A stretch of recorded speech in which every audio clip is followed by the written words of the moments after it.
Hey, what's up guys? Ngayon mag-unbox tayo ng Chining Plus Big Pyraminx ng C. Yan. Ano lang ito? Quick unboxing lang. At ilang solves din. So, tanggalin natin.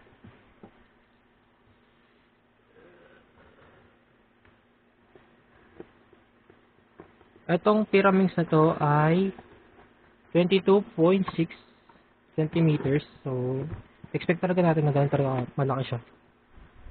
Okay.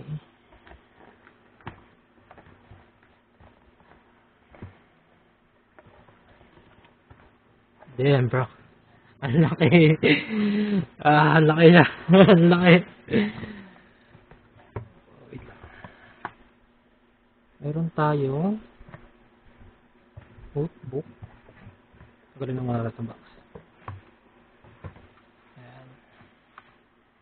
Meron din tayo notebook. Kung paano mag-solve. Okay. Eh, meron din siya ng Pyraminx. Akala ko ano lang. Hanggang big cubes. Okay. Ayan siya. May square one din. Nice. May iba pang puzzles din dito. Hope you can read Chinese, bro. Pero hindi na yan. Next na yan. Ito tayo. Ang laki. Wow. Okay, kung compare natin siya sa normal na Pyraminx, ito yung Pyraminx ko.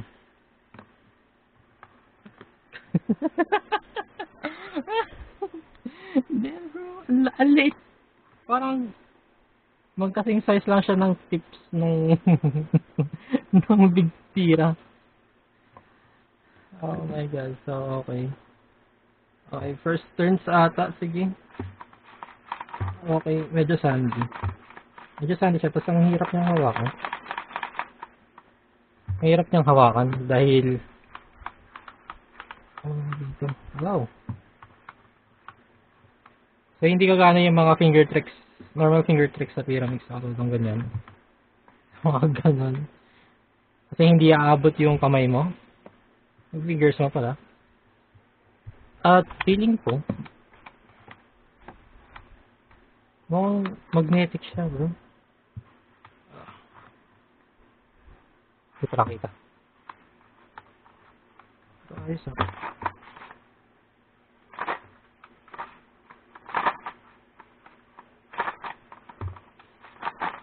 Bro, nakakapagod mag-solve dito. Ito pa. Okay.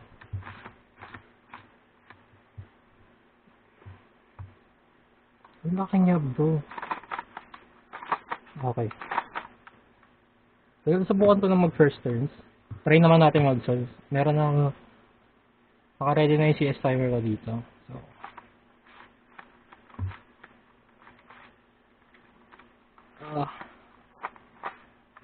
bro, ang weird na gamitin.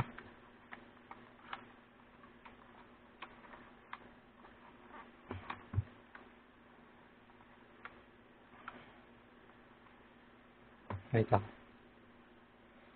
Try natin. Natin yung timer. Okay, inspection.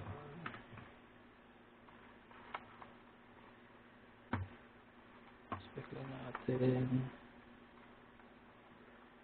Wala makita.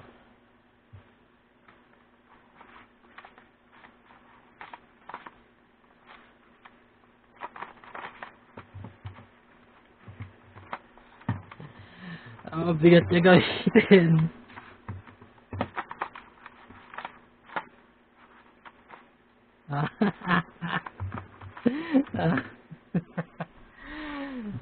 Pero ang saya niya gawin, ang saya ng isa dahil ang smooth niya.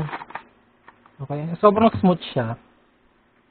Tapos, ang weird niya lang sa una dahil sobrang laki, naninibago ka talaga. So, okay, yun lang. Thank you for watching. Hope you like this video and like and subscribe na rin. And see you guys next video. Bye!